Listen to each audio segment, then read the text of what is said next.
বেলাল, এটা কেমন জুলুম! কতদিন হলো তোমার কণ্ঠের আযান শুনি না। বেলাল রে, তোর কি মন চায় না আমি নবীর জিয়ারতে আসতে? বেলাল আয়, আমি নবীর জিয়ারতে আয় রে বেলাল আয়, কতদিন হলো তোমার কণ্ঠের আযান শুনি না। স্বপ্ন যখন নবীজি দেখাইছে, এ মুসলমান, হযরত বেলাল সুদূর সিরিয়ার দামেস্ক থেকে পাগলের মতো দৌড়াইলেন, পাগলের মতো ছুটে আসলেন। যখন মদিনাতে আসলেন তখন তাহাজ্জুদের সময় চলতেছিল। তাহাজ্জুদের সময় চলার সময় হযরত বেলাল রাদিয়াল্লাহু আনহু কাঠের জালি দিয়ে তখন রওজা শরীফ ঘিরে রাখা ছিল। ওই জালির পাশে বসে বসে জালির সঙ্গে মাথা ঠেকাইয়া নবী পাগল বসে বসে গুনগুন গুনগুন করে কাঁদে আর বলে, হুজুর আপনি আসতে বলেছিলেন, গোলাম এসে হাজির হয়েছে। নবী গো, আযান দিতে বলেছেন, আমি আযান দিলে আপনি আগে নামাজে আসতেন, এখন আযান দিলে কি নবী আপনি নামাজে আসবেন? হুজুর এখন আযান দিলে কি আপনি নবী নামাজে আসবেন? নতুন মুয়াজ্জিন আসছে আযান দেওয়ার জন্য, এসে দেখে নবীর মুয়াজ্জিন বেলাল কাঁদে। ডাক দেখে মদিনাবাসী, শুনছো নবীর মুয়াজ্জিন ফিরে এসেছে, বেলাল আসছে, বেলাল ফিরে আসছে। এই কথা শোনার পরে সব সাহাবী ঘর থেকে বের হয়ে দৌড়ায় এসে দেখে বেলাল কাঁদে। সাহাবীরা বলে, বেলাল আযান দাও, কতদিন হলো তোমার কণ্ঠের আযান শুনি না। বেলাল আযান দাও, কতদিন হলো আযান শুনি না রে বেলাল। বেলাল বলে, সাহাবীরা রে, আমি আযান দিলে কি নবী নামাজ আসবে বলো? সালমান ফারসি রাদিয়াল্লাহু আনহু ডাক দেখে, সাহাবীরা আমাদের কথায় বেলাল আযান দিবে না, তোমরা যাও দেখো হাসান আর হুসাইন দুইজন ঘরের মধ্যে আছেন। ইমাম হাসান হুসাইন রাদিয়াল্লাহু আনহুমা যদি বলে তাহলে বেলাল অবশ্যই আযান দিবে। সালমান ফারসির পরামর্শে সাহাবীরা দৌড়ায় গেলেন। বর্তমান 7 নম্বর গেট বাবুস সালাম বরাবর একটা মসজিদ আছে, মসজিদে আলী। এটাই ছিল হযরত ফাতেমা রাদিয়াল্লাহু আনহার বাড়ি। এই বাড়িতে দৌড়ে যাওয়ার পরে ইমাম হাসান হুসাইন রাদিয়াল্লাহু আনহুমা দুইজনকে নিয়ে আসা হলো।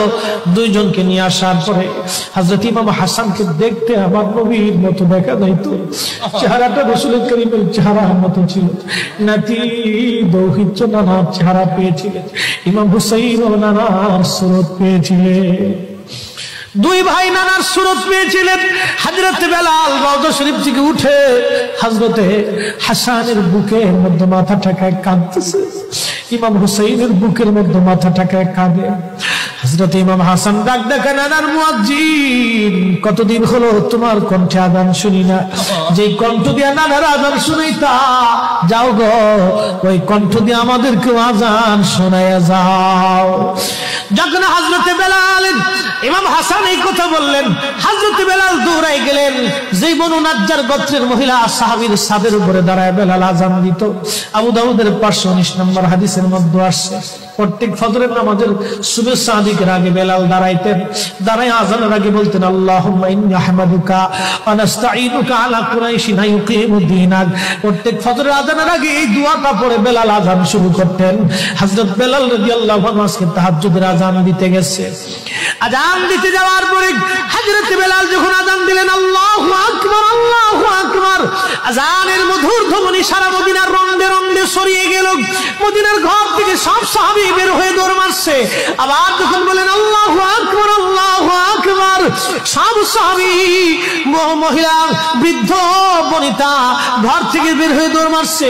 যখন বলল আশহাদু আল্লা ইলাহা ইল্লাল্লাহ, মদিনার ঘর থেকে সব মহিলারা ঘর থেকে বের হয়ে দৌড় মারছে রে, আর কান্না করে নবী বুঝি ফিরে আসছে রে।